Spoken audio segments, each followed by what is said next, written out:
اولاد اللہ تعالیٰ کی بہت بڑی نعمت ہے۔ انسان جب صاحب اولاد ہوتا ہے تو خدا کی خاص رحمت اس کے شامل حال ہوتی ہے، لیکن اس کے ساتھ ساتھ انسان کے لیے یہ بہت بڑی آزمائش بھی ہے۔ اولاد کے ساتھ ڈھیر سارے مسائل بھی وابستہ ہوتے ہیں۔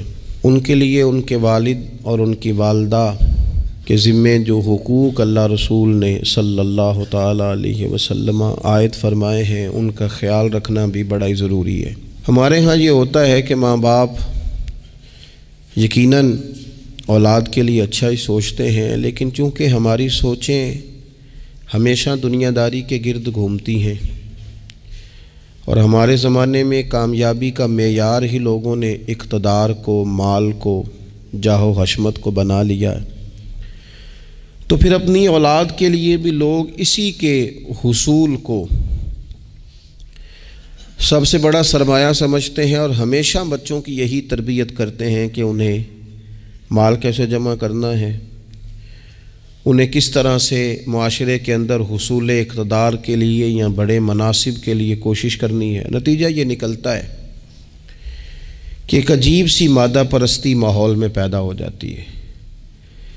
اسلام تربیت اولاد کے حوالے سے ہماری جو رہنمائی کرتا ہے تو وہ ساری باتیں اس میں شامل ہیں۔ بچوں کو آپ رزق حلال کمانے کی تلقین 100% کریں گے، انہیں اس فن سے ضرور آگاہ کریں کہ وہ کبھی کسی کے دستے نگر نہ رہیں، کہیں انہیں ہاتھ نہ پھیلانا پڑے، لیکن ان کی روحانی، اخلاقی، مذہبی تربیت یہ بھی اللہ تعالیٰ نے ماں باپ کے ذمے لگائی۔ یا ایھا الذین آمنوا قوا انفسکم واہلیکم نارا، اے ایمان والو خود بھی دوزخ سے بچو اور اپنے گھر والوں کو بھی دوزخ کی آگ سے بچاؤ۔ ایسے اسباب اپنے بچوں کو سکھاؤ کہ کہیں وہ جہنم کے راستے پر نہ پڑ جائیں۔ ان ساری راہوں کا انہیں تعین کر کے دو جو جنت کی طرف جاتی ہیں۔ ان کی جو اخلاقی زندگی ہے، ان کے کردار و عمل کا جو حسن ہے، اس کے لیے تم اپنے بچوں کی تربیت کرو۔ ہمارے ہاں اگر پہلی بات تو یہ ہے کہ ہم بچوں کو بار بار اسی بات کی طرف گامزن کرتے ہیں اور مثالیں بھی دیتے ہیں تو اس طرح کی دیتے ہیں کہ فلانے کا بیٹا دیکھو کتنے پیسے کما رہا ہے، فلاں کا بیٹا دیکھو کتنے بڑے عہدے پر فائز ہو گیا ہے، اور فلاں کا بچہ دیکھو کتنا شہرت پا گیا ہے۔ تو پہلے تو مثالیں ہی دنیا داری کی، اور اگر دین کے لیے ہم قائل کرنا بھی چاہتے ہیں تو کچھ مثالیں سنا کر، کچھ باتیں بتا کر، کچھ تقریر سنا کر۔ تو یاد رکھیے گا تقریریں گھر سے باہر چلتی ہیں، گھر کے اندر عمل چلتا ہے۔ بچوں کی دینی اور روحانی تربیت کرنے کے لیے سب سے پہلے ماں باپ کو دینی اور روحانی زندگی گزارنی پڑے گی۔ بچے جس طرح باپ کو وقت پر ڈیوٹی پہ جاتا ہوا دیکھتے ہیں، انہیں اپنے باپ کو وقت پر اٹھ کے نماز پڑھتا بھی دیکھنا پڑے گا۔ اگر اس کا کاروبار کم ہو جائے، کہیں نقصان ہو جائے، تو جس طرح وہ اسے پریشان اور بے حال دیکھتے ہیں، کاش ایسا ہو نا کہ کبھی باپ کی آنکھوں میں آنسو آئیں اور بچے پوچھیں کہ ابا جی کو کیا ہے، تو اماں کہے پتر تمہارے باپ کو حضور کا مدینہ یاد آتا ہے۔ یہ چیزیں روحانی زندگی جب ہم گزاریں گے تو بڑی جلدی ہمارے بچوں کے اندر یہ چیزیں پیدا ہوں گی۔ لیکن یہ تو نہیں نہ ہو سکتا کہ آپ فصل گندم کی بوئیں اور کاٹنا چاول چاہیں، یہ ممکن نہیں ہے۔ ہم چاہیں کہ ہم گھر میں کوئی دینی کام نہیں کریں گے، لیکن پتر تیرے اوپر پابندی ہے، تو نے سارے دینی، روحانی، اسلامی سارے تو نے کام کرنے ہیں۔ میرے پاس لوگ بچے داخل کرانے آتے ہیں تو ایک جملہ وہ اکثر بولتے ہیں، وہ کہتے ہیں جی میں بچہ داخل کرانا چاہتا ہوں تاکہ میری بخشش کا ذریعہ بن جائے۔ تو میں کہتا ہوں یہ بات آپ کی ٹھیک ہے، حدیث پاک میں الفاظ موجود ہیں کہ اللہ تعالیٰ والدین کو اعزاز دے گا، لیکن آپ ماشاءاللہ باشعور ہیں۔ اگر آپ کو اس بات کا شعور ہے نا کہ بچے کی وجہ سے حافظ قاری علامہ صاحب کی وجہ سے میری بخشش ہو جائے گی، تو اور بھی تو کئی چیزیں بخشش والی ہیں، آپ عمل کیوں نہیں کرتے؟ ان پر آپ توجہ کیوں نہیں دیتے؟ اس طرف بھی تو آپ غور فرمائیں. آپ کسی اور کے ذریعے سے جو بخشش چاہتے ہیں تو کوئی ایسا کام کرے نا کہ ہم رب سے دعا کریں تو اللہ ہماری وجہ سے کسی اور پر بھی فضل فرما دے. لیکن ہم اپنے آپ کو تبدیل نہیں کرنا چاہتے، اپنے اندر تبدیلی نہیں لانا چاہتے. ہم کوئی سویرے اٹھ کے کچھ مصلی کو، عبادت کو، اللہ کو ٹائم نہیں دینا چاہتے. ہم گھر میں سچ نہیں بولنا چاہتے. کیا ہمارے بچوں کو خبر نہیں ہے کہ ہم موبائل پہ کیا دیکھتے ہیں؟ کیا بچوں سے یہ بات چھپی ہوئی ہے کہ گھر کے اندر جو مال آتا ہے وہ کس طرح کا ہے؟ کیا ہمارے بچے نہیں دیکھتے کہ ہمارے باپ کا رویہ ہماری ماں کے ساتھ کس طرح کا ہے؟ کیا وہ چیزیں بنظر غائب غور سے ملاحظہ نہیں کرتے کہ ہماری اماں کا رویہ اپنے میکے کے حق میں کیا ہوتا ہے اور باپ کے والدین کے حق میں کیا ہوتا ہے؟ وہ ساری چیزیں جو ہمارے گھر میں ہو رہی ہوتی ہیں وہ بغیر ہمارے بتائے بچے اسے سبق لے رہے ہوتے ہیں. اس رستے کے وہ مسافر ہوتے ہیں جس رستے پر میرے گھر والے چل رہے ہوتے ہیں. تو اپنے بچوں کی اخلاقی تربیت کے لیے سب سے پہلے تو گرمیوں میں دوپہر کو سارے لوگ ہی گاؤں میں سویا کرتے تھے تو ایک بچہ، ایک نوجوان موٹر سائیکل پہ نا اس نے بڑا سخت ہارن لگایا ہوتا تھا. تو وہ لاڈلا بچہ تھا، اپنے ماں باپ کا اکلوتی اولاد تھی. تو وہ گلی سے گزرتا تو میری والدہ بڑی ناراض ہوتی، کئی دفعہ برا بھلا بھی کہتی کہ اس کو شرم ہی نہیں آتی، یہ سوتوں کو جگا دیتا ہے، اتنا سخت ہارن لگا دیا ہے. پھر کچھ عرصے کے بعد اس نے وہ ہارن اکھیڑ دیا، اسی گلی سے گزرتا لیکن چپکے سے. تو بچہ شرارتیں کرنے والا شرارت چھوڑ جائے تو پھر بھی سوال کھڑا ہوتا ہے کہ کیوں چھوڑ گیا ہے. تو اماں جی کہنے لگی انہوں پوچھتے سے کی ہویا سو. میں نے اس سے ایک دن کہا کہ خیر ہے؟ تو مجھے کہنے لگا بھائی جان میرے گھر میں بیٹی پیدا ہوئی ہے. تو میری والدہ نے مینوں تھبکی دے کے کہ پتر ہے ہارن لا چھڑ تیاں دے پیو انج دے کام نہیں کردے. میں اب صاحب اولاد ہوں تو اگر میرا کردار اس طرح کا ہوگا تو پھر لہجہ کیا ہوگا؟ میں نے چھوڑ دیے سارے کام چونکہ میرے گھر میں بیٹی آ گئی ہے اور میری ماں نے مجھے کہا ہے کہ بیٹیوں کے باپ کا یہ لہجہ نہیں ہوتا. ان کے انداز بڑے شستہ بڑے صاف ہوتے ہیں چونکہ گھر میں بیٹی نے آنکھ کھولنی ہے، اس نے وہ رنگ دیکھنا ہے. میں ایک دوسری بات بھی آپ کو عرض کرتا ہوں. میں کھانا کھا رہا تھا، گھر کے اندر بیٹھا تھا تو میری گھر والی مجھ سے کہنے لگی کہ باہر بچہ بڑا بلک بلک کے رو رہا ہے مدرسے کا. میں نے کہا جلدی سے بلاؤ. وہ بچہ اندر آیا تو وہ کانپ رہا تھا اور اس کی حالت اس طرح کی تھی کہ شاید تھوڑی دیر میں گر جائے. تو مجھے تو کھانا بھول گیا. میں نے کہا پتر خیر ہے، کیا ہوا کیا ہے؟ تو بولے تو اس سے بات نہ ہو سکے، ہانپتے کامتے تڑپتے ٹوٹتے جملے. وہ میں نے کہا بیٹے کیا بات ہے، چھوٹا سا بچہ ہے. کہنے لگا میں نے گھر ٹیلی فون کیا تھا، میرے ابا جی پھر میری اماں سے لڑ رہے ہیں. حضرت صاحب جب وہ لڑتے ہیں تو ہم چار پائیوں کے نیچے چھپ جاتے ہیں، خوف آتا ہے. میری بہنیں روتی ہیں، ہمیں کسی چیز سے اتنا ڈر نہیں آتا کیونکہ ہمارا والد پھر ہماری اماں کو مارتا ہے. خوف آتا ہے. آج گھر میں نا پھر ابا جی اماں کو پیٹ رہے ہیں. میں نے فون کیا تھا تو بہنیں رو رہی ہیں، آپ دعا کر دیں ہمارے گھر میں سکون ہو جائے. ہم تو اپنے بچوں کی آنکھوں میں آنسو نہیں دیکھ سکتے، پر یہ کس نے رلایا ہمارے بچوں کو؟ ماں باپ نے مل کے. کس نے تباہی کی؟ ان کے خیالات کیوں بکھر گئے؟ اتنا خوف کس چیز نے طاری کیا؟ یہ سکون کس نے چھینا؟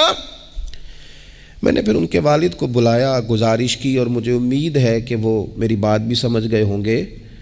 میں نے ان کو وہ سارے حالات سے آگاہ کیا کہ آپ کے بچوں کی نفسیات کہاں تک جا رہی ہے. پر میری آپ اس واقعے کے بعد میں سمجھا کہ شاید یہ ایک گھر کا مسئلہ تو نہیں ہوگا، جانے کتنے گھروں میں یوں ہوتا ہوگا، کتنے بچے خوف کی زندگی گزارتے ہوں گے، اللہ جانے اب کیا ہونے لگا ہے.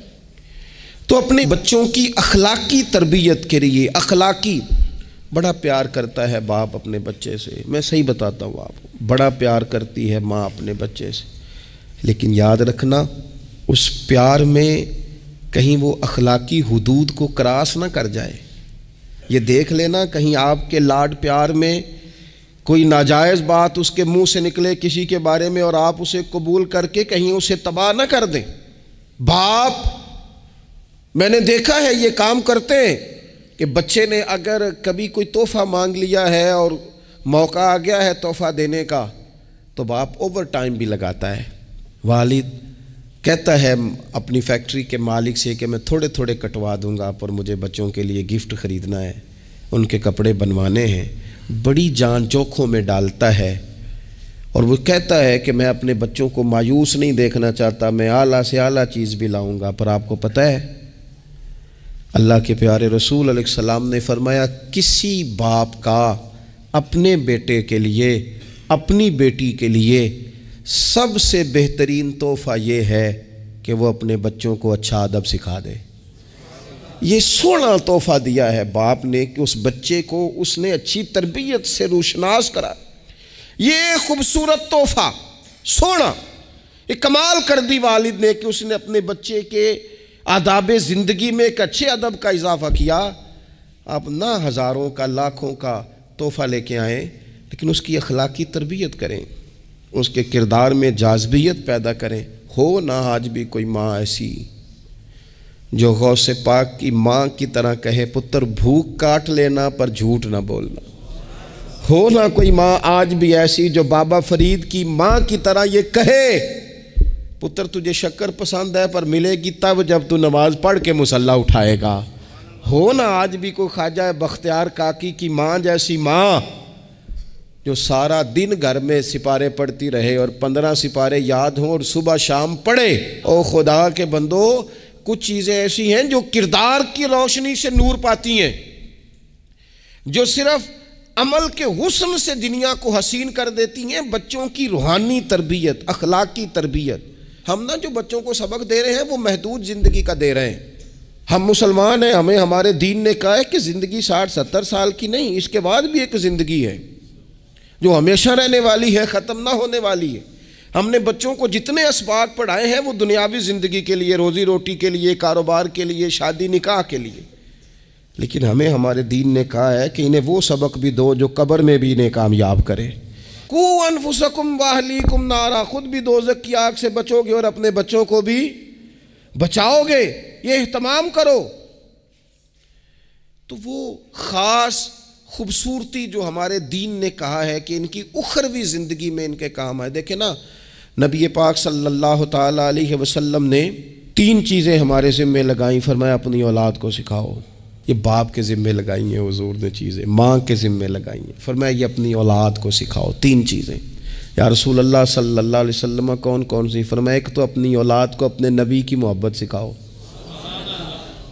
اس کا مطلب ہے ابا کو نعت پڑھنی چاہیے نا، اس کا مطلب ہے اماں کو نعت آنی چاہیے نا، اس کا مطلب ہے حضور کے قصیدے یاد ہونے چاہیے نا، اس کا مطلب ہے نا کبھی بازو تھام کے باپ کا ہے نا پتر چل آج فلان جگہ تجھے لے جاؤ وہاں مدینے والے کی باتیں ہوں گی.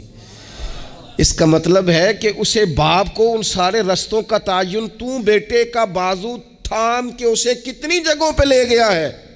چل ایک دن یوں بھی کر تھام اس کا بازو اور اسے حضور کے مدینے بھی لے جا کر محبوب کے سامنے کھڑا. فرمایا اپنے بچوں کو اپنے نبی کی محبت سکھاؤ.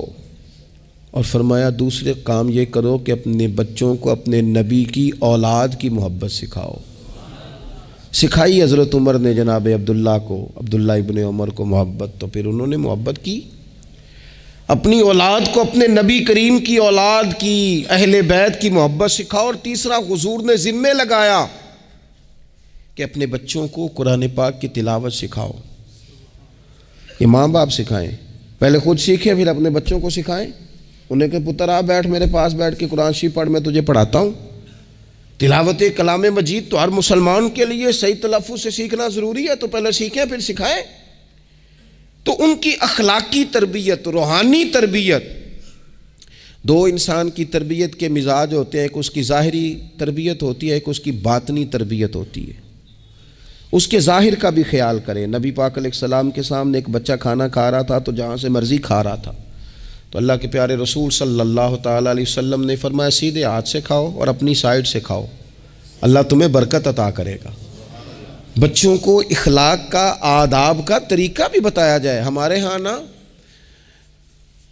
شادی سے واپس آ کر، محفل سے واپس آ کر بچوں کو ڈانٹا جاتا ہے کہ آج تو آپ نے بڑی انسلٹ کرا دی، آپ کو روٹی نہیں کھانی آئی۔ تو بھئی یہ بچوں کو آپ ڈانٹے نہیں، یہ تو آپ کو چاہیے تھا کہ اس سے پہلے سکھایا جاتا کہ کھانا کیسے ہے، بیٹھنا کیسے ہے، جانا کیسے ہے، کسی سے سلام کلام کیسے کرنا ہے۔ یہ ڈانٹنے کی بات ہے؟ یا استاد کو چاہیے تھا کہ اپنی کارکردگی پر غور کرتا، بجائے اس کے کہ اپنی کارکردگی کو دہرایا جائے۔ الٹا آپ اس شخص کو ڈانٹ رہے ہیں جو زیر تربیت ہے۔ اور پھر بعض اوقات یہ ہوتا ہے کہ بچوں کو اس طرح ڈانٹا جاتا ہے، ہمارے صوفیاء نے لکھا ہے جب بچے پہ غصہ آئے تب اسے سزا نہیں دینی، ایک دن بعد سزا دو یا کچھ گھنٹوں کے بعد، اس لیے کہ غصے میں جو سزائیں دی جاتی ہیں وہ حد سے کراس کر جاتی ہیں۔ بچوں کو مناسب انداز میں سزا دینا بھی شریعت میں موجود ہے۔ سب سے زیادہ حضور پیار کرتے ہیں امت سے، لیکن نبی پاک صلی اللہ تعالی علیہ وسلم نے فرمایا 7 سال کے بچے کو نماز کا کہو اور 10 سال کا نہ پڑھے تو سزا دو، اسے مناسب حد تک تنبیہ کرو، سزا دے کے بھی پڑھاؤ، چونکہ عمر ایسی ہوتی ہے آپ کو فصل کو پانی بھی دینا پڑتا ہے اور جڑی بوٹی کو کاٹنا بھی پڑتا ہے۔ اب کو بندہ کہ نہیں میں بڑے مہربان طبیعت کا مالک ہوں جی، میں جڑی بوٹی کیسے کاٹوں؟ تو بھئی جڑی بوٹی کو کاٹنا بھی فصل سے پیار ہی ہے، اس پر بھی توجہ ہونا چاہیے۔ ایک مناسب مقدار میں آپ کسی چیز کو بھی رکھیں، افراط اور تفریط سے پاک، بچے کو مناسب حد تک آپ تنبیہ کریں، اس کی ظاہری باطنی تربیت پر توجہ دیں۔ حضرت عمر بن عبدالعزیز رحمۃ اللہ علیہ کے والد مصر میں ہوتے تھے، اور جناب عمر بن عبدالعزیز حضرت صالح بن کسان رحمۃ اللہ علیہ ایک محدث تھے، ان کے پاس مدینہ طیبہ میں تعلیم حاصل کرتے تھے۔ تو آپ نے اپنے استاد صاحب کے پیچھے عصر کی نماز پڑھی تو ایک رکعت آپ کی لیٹ تھی، اٹھ کے آپ نے نماز پوری کی تو حضرت صالح بن کسان محدث تھے، عالم تھے، حدیث پاک کو جاننے والے، وہ حضرت عمر بن عبدالعزیز سے کہہ رہے ہیں بچپن ہے اور والد مصر میں۔ انہوں نے پوچھا بیٹا کہاں تھے؟ نماز میں ایک رکعت میں نے دیکھا کہ آپ نے دیر سے نماز پڑھی ہے۔ تو عرض کرنے لگے میں حضور کنگھی کر رہا تھا۔ بعض بچے آئینے کے سامنے کھڑے رہتے ہیں پھر بڑی بڑی دیر ہی کھڑے رہتے ہیں، کنگھی کر رہا تھا تو ذرا دیر ہو گئی۔ حضرت صالح بن کسان رحمۃ اللہ علیہ نے ان کے والد کو مصر میں خط لکھا، فرمانے لگے جوانی بھی ہے، موقع بھی ہے، فرصت بھی ہے، اور ابھی بھی آپ کا بیٹا جماعت سے نماز نہیں پڑھتا۔ مصر میں خط گیا، آج جب میں نے پوچھا ہے تو اس نے کہا میں کنگھی کر رہا تھا۔ اتنے معمولی سے کام کے لیے اس نے تکبیر اولیٰ چھوڑ دی۔ اب وہاں مصر میں بیٹھے والد نے یہ نہیں کہا کہ مولوی صاحب آہستہ آہستہ ٹھیک ہو جائے گا، آپ کو کیا ہو گیا ہے، کوئی بات ہے کرنے والی؟ انہوں نے وہاں سے گھوڑے پہ بندہ دوڑایا، بندہ مدینہ طیبہ آیا، اس نے کہا جاتے ہی عمر بن عبدالعزیز کو لے جانا حجام کے پاس اور اس کے سارے بال اتروا دینا، اور اسے کہنا پتر جن بالوں کی وجہ سے نماز رہ جائے ان بالوں کو سر پہ نہیں رہنا چاہیے، تیری جماعت کی رکعت رہ گئی پتر، اتنا بڑا کام، اللہ کے حضور حاضری کا موقع تھا۔ پھر اس کا ریزلٹ کیا نکلا؟ حضرت عمر بن عبدالعزیز بادشاہ بنے، 39 سال عمر میں انہوں نے پوری امت کو خیر سے بھر دیا۔ حشام بن عبد الملک کے بھی 11 بیٹے تھے، جناب عمر بن عبدالعزیز کے بھی 11 بیٹے تھے۔ حشام جب دنیا سے گیا تو ہر بیٹے کو 10 لاکھ دینار آئے، اور جناب عمر بن عبدالعزیز جب دنیا سے گئے تو 11 بیٹے تھے اور 6 دینار تھے، اور جاتی دفعہ کہنے لگے پتر اپنے باپ پہ شکوہ نہ کرنا، تمہارا باپ بزدل تھا، 2 رستے تھے، یا تو میں اپنے لیے جہنم کٹھی کرتا اور تمہارے لیے جائیداد بناتا، لیکن میں بزدل تھا، دوزخ سے ڈر گیا، میں جائیداد نہیں بنا سکا، اپنے باپ کو معاف کر دینا۔ تو بچے کہنے لگے ابا جی ہم جس گلی سے گزرتے ہیں لوگ اٹھ کے کھڑے ہو جاتے ہیں کہ نیک باپ کی اولاد جا رہی ہے، اچھے باپ کے بچے جا رہے ہیں، ہمیں کوئی ضرورت نہیں جائیدادوں کی۔ وہ شخص جو یہ بیان کرتا ہے نا کہ 6 دینار چھوڑ گئے تھے، وہ کچھ کفن دفن پہ لگ گئے، کچھ اور کسی کام لگ گئے، 6 دینار کل بچے بچوں کے پاس، 11 بیٹوں کے پاس، لیکن وہ شخص کہتا ہے وہ جو 10 لاکھ دینار حشام بن عبد الملک کے بچوں کو آئے تھے، وہ مسجدوں کے سامنے بھیک مانگا کرتے تھے، کیونکہ جب بچوں کو بنا اس طرح کا دیا گیا کہ کھانے میں پینے میں موج میں اڑا دیا مال، اور یہ جو 6 دینار 11 بیٹوں کو دے کے گیا، رب نے اتنی برکت دی کہ ایک ایک بیٹا ایک ایک وقت میں 100 گھوڑے مال کے بھرے ہوئے رب کے رستے میں خیرات فرمایا کرتے تھے۔ اصل دولت اولاد ہے، اصل دولت اس کا اخلاق ہے، اصل دولت اولاد کی اخلاقی تربیت ہے۔ ایسا نہ ہو کہ مال کمانے کے چکر میں اصل دولت سے ہاتھ دھو بیٹھے، ایسا نہ ہو کہ بینک پیسوں سے بھر جائے اور ہماری اولاد ہاتھوں سے نکل جائے، ایسا نہ ہو کہ ہم نے یاروں کو ٹائم دے دے کے تو بڑی دور نکل گئے ہم، لیکن ہمارے بچے کے ذہن میں چند سوالات تھے، ہم انہیں مطمئن نہیں کر سکے، ہم نے نوکروں کے ذمہ ڈال دیا، فلانے کے ذمہ ڈال دیا، چچا کے ذمہ ڈال دیا، وقت نہیں دیا، ٹائم نہیں دیا۔ کائنات میں سب سے مصروف زندگی رسول کریم کی ہے، پر حضور تو انہیں کندھوں پر بھی بٹھایا کرتے تھے، نماز میں بھی بچے ساتھ آ جاتے تھے اپنی، اور پھر بچوں کو احساس دلائیں کہ سب انسان برابر ہیں، انہیں تقوی کا درس دیں۔ آپ نے ناراض نہیں ہونا، امیروں کے بچوں کو یہ سبق دیا جاتا ہے کہ تہاڈا سٹیٹس نہیں ہو تسی فلانے نال کھیڈن ڈیس ہو۔ حضرت عمر کے زمانے میں ایک گورنر کے بیٹے نے ایک غریب کے بیٹے کو مارا تھا، تو حضرت عمر نے گورنر صاحب کو معزول کر کے اونٹ چرانے پہ لگا دیا۔ لوگوں نے کہا ابے کا کیا قصور ہے؟ فرمانے لگے اس کا بھی تو قصور ہے نا، اسی نے تو اسے بتایا کہ تو گورنر کا پتر ہے، اگر وہ بتاتا کہ بیٹا قانون سب کے لیے ایک جیسا ہے تو یہ کام نہ ہوتا۔ چھوڑ دو، کمی اور چودھری کی تقسیم، تمہاری اولادیں بچ جائیں گی۔ چھوڑ دو امیر اور غریب کا فرق، بچے متقی اور پرہیزگار ہو جائیں گے۔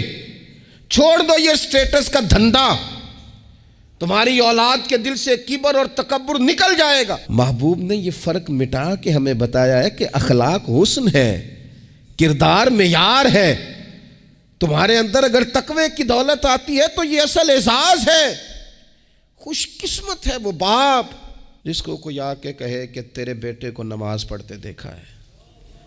میں نے ایک جگہ ایک تراویح پڑھی تو میرے ساتھ ایک صاحب تراویح پڑھ رہے تھے، وہ روتے جا رہے ہیں، تو میں یہ سمجھا کہ شاید ان کو قرآن مجید کی سمجھ آ رہی ہے، چلے تھوڑا بہت، میں بھی طالب علم ہوں قرآن پاک کا، تو میں نے کہا ایسی آیات تو نہیں ہے اتنا رونے والی، لیکن بہت ہی رو رہے ہیں۔ تو 2 رکعتوں کے بعد میں نے ان سے کہا کہ اب تو آپ کی کیفیت وہاں چلی گئی ہے کہ نماز میں اتنی آواز نکلنی نہیں چاہیے، کیا مسئلہ ہے؟ تو کہنے لگے حضرت صاحب میرا پتر پہ تراویحاں پڑھاتا ہے۔ تو یہ دیکھیں نا، یہ بہت بڑی خوبصورتی ہے، لیکن یاد رکھیں اس کا حافظ قاری عالم ہونا بھی بڑی بات ہے، لیکن شرط یہ ہے کہ وہ اخلاقی طور پر اگر ایک اچھا انسان بن جائے تو پھر بھی بڑی بات ہے۔ اگر آپ کو یہ کوئی آ کے بتائے کہ میں جا رہا تھا چکی پہ گندم لے کر پسوانے کے لیے، لیکن تیرے بیٹے نے تو جلدی سے موٹر سائیکل روکا ہے، اس نے کہا چچا جان مجھے دینا، میں چھوڑ کے آتا ہوں، اور میں جا رہا تھا ڈاکٹر کی طرف دوا لینے، لیکن اس نے کہا کہ آپ ادھر میرے ساتھ آئے نا، میں جاتا ہوں آپ کو لے کر کے۔ یہ بہت بڑا اعزاز ہے، بچوں کو اخلاقاً مضبوط کر دینا، ان کے کردار کے اندر وہ خوبصورتی لے آنا۔ میں بڑے درد سے آپ سے عرض کروں، ہم اپنی اولاد کی تکلیف نہیں دے سکتے، دیکھی نہیں جاتی، کیسے دیکھیں گے؟ تو مجھے بتاؤ، کیا خدا نہ خواستہ اللہ تعالیٰ سب کو محفوظ کرے، قیامت میں اگر اولاد کو عذاب ہوگا تو دیکھا جا سکے گا؟ اور اگر نہیں دیکھ سکتے تو پھر خدا را کبھی بھی انہیں رزق حرام نہ کھلانا،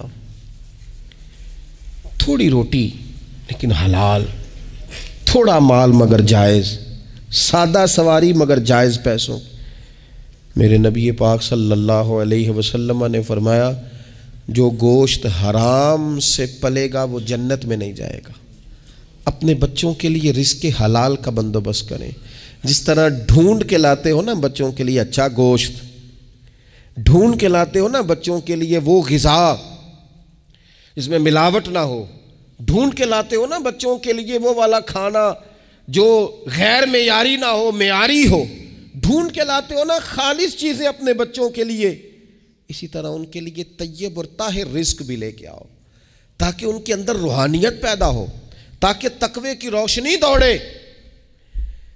امام حسن رضی اللہ تعالیٰ عنہ مسجد نبوی شریف میں تشریف لائے تو صدقے کی کھجوروں کا ڈھیر لگا ہوا تھا، ایک کھجور بچپنا تھا، اٹھا کے منہ میں رکھ لی تو اللہ کے رسول صلی اللہ علیہ وسلم نے انگلی ڈال کے نکال دی. فرمایا پتر میری اولاد کے لیے صدقہ جائز نہیں ہے. انگلی ڈال کے حضور نے نکال دی. ہمیں یہ سبق دیا کہ تمہاری اولادوں کے قریب صرف وہ رزق جانا چاہیے جنہیں رب رسول نے ان کے لیے جائز رکھا ہے. اگر گلے میں انگلی ڈال کر بھی تمہیں وہ لقمے نکالنے پڑے تو نکال دینا. یہ طریقہ تمہارے لیے تمہارے نبی نے رکھا ہے, ان کے قریب حرام نہ جانے دینا, ورنہ ہم ڈھونڈتے پھریں گے دوستو, ہم ڈھونڈتے پھریں گے, چیزیں کہیں کی کہیں پہنچ جائیں گی. خدا را ان کا قصور کیا ہے نونہالوں کا؟ یہ تو ہماری گود میں پلتے ہیں, کیوں ہم انہیں وہ والا مال لا کے دیتے ہیں جو ان کے لیے جائز نہیں؟ کیوں ایسی چیزیں انہیں فراہم کرتے ہیں کہ ان بیچارے بھولوں کو پتہ ہی نہیں ابا کیا کچھ لے آیا؟ طیب, حلال, پاکیزہ, صاف ستھرا, معیاری ان کے لیے غذا کا بندوبست کریں. اور ان کے لیے ایک بات اور آپ کو آخر میں عرض کرنی ہے, یہ آپ نے نا میری منت سمجھنی ہے. اس طرح بچوں کو نسخے بتاتے ہیں نا کمائی کرنے کے, اس طرح انہیں ہنٹس دیتے ہیں نا دنیا میں چھا جانے کے, اس طرح آپ اپنے بچوں کو وظیفے بتائیں, انہیں اذکار کی فضیلت والد صاحب بتائیں. کیوں؟ کہ یہ میرے نبی پاک کا طریقہ ہے صلی اللہ تعالی. دیکھو نا حضور کے دروازے سے سب کو سب کچھ ملتا ہے نا, اور صحابہ کہتے ہیں جو چیز نہیں سنی نا کبھی وہ لفظ نہیں ہے, یہ لا نہیں ہے, یہ سنا ہی نہیں کبھی. لیکن نبی پاک صلی اللہ تعالیٰ علیہ وآلہ وسلم نا سحری کے وقت سیدہ فاطمہ آرام فرماتی سحری کے وقت, تو حضور نے ہماری تعلیم کے لیے, ہمیں سمجھانے کے لیے بیٹی کو پاؤں سے پکڑ کر اٹھایا, فرمایا فاطمہ اٹھو, یہ تو رب سے رزق مانگنے کا وقت ہے, اٹھو, طلوع فجر سے طلوع صادق تک اللہ تعالیٰ رزق تقسیم کرتا ہے, اٹھو مصلے کو آباد کرو. شاید یہی وہ سبق تھا کہ امام حسن کہتے ہیں پھر میں نے اپنی ماں کو ساری رات ہی مصلے پہ دیکھا, سارا دن ہی دعائیں مانگتے دیکھا. او دیکھو میرے دوستو, حضور کے دروازے سے سب کو سب کچھ ملتا ہے, پر جب سیدہ فاطمہ نے کہا تھا نا یا رسول اللہ غلام مل جائے, تو کریم رسول نے بیٹی کو وظیفہ دیا. چلو حضور کی سنت سمجھ کے ابا جی ایک وظیفہ بتائیں نا اپنی اپنی بیٹیوں کو, بتائیں گے انشاءاللہ. چلو ایک وظیفہ بتائیں نا بیٹوں اور بیٹیوں کو, اور کہیں کہ یہ میں بھی پڑھتا ہوں, بڑی برکت والا ہے پتر تو بھی پڑھا کر. یہ وظیفہ بتائیں گود میں بٹھا کے. میں نے کہا ہم ہنٹس دیتے ہیں مال کمانے کے, یہ بھی تو دو نا.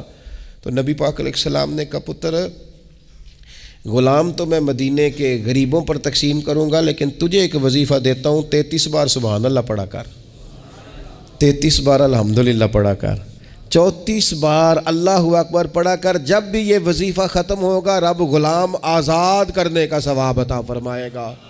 اس تسبیح کا نام ہی تسبیح فاطمہ ہے, اور شان یہ ہے کہ فرمایا اگر کسی کے گناہ سمندر کی جھاگ کے برابر بھی ہوں تو ہر نماز کے بعد یہ پڑھے, اللہ سارے گناہ معاف فرما دے گا. تھوڑا کسی وقت بیٹھ نہ جائیں بچوں کو لے کے گھر کے اندر کے پتر آؤ نا آج درود شریف پڑھیں. صبح نا کبھی کبھی بڑا یاد آتا ہے, میری دادی اماں تخت پوش پہ بیٹھتی تھیں, وہ نماز پڑھ کے پھر سب کو جگاتی تھی, تو اٹھو, اور دونوں لفظ کہتی تھی, اٹھو سبق پڑھو تے نماز پڑھو. نماز اور سبق اس سے مراد ہے نماز پڑھ لو اور پھر قرآن پاک. یہ 2-4 دن کریں نا ہم سارے اپنے اپنے گھر میں, کہ آؤ بھی بچوں سارے پہلے نماز پڑھیں پھر سارے قرآن شریف کھولیں, تھوڑی دیر یہ کھولو نا, امید ہے رب کے فرشتے رحمتوں کا نزول فرمائیں گے.